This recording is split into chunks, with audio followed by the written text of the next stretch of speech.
गावस पर फूल भोला भजनिया मन में आस बलागल। आदित्य राज भी दर्शन खाती भइल बाड़े पागल।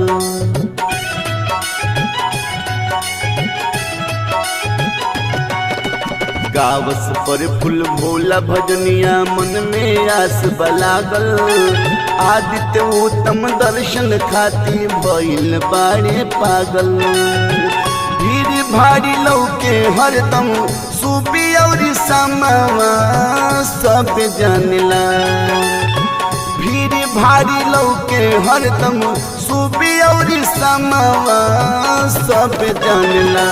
बाबा सोमेश्वर नाथ के नामावा सब जानला। बाबा सोमेश्वर नाथ के नामावा सब जानला। जिला मोतिहारी में पड़े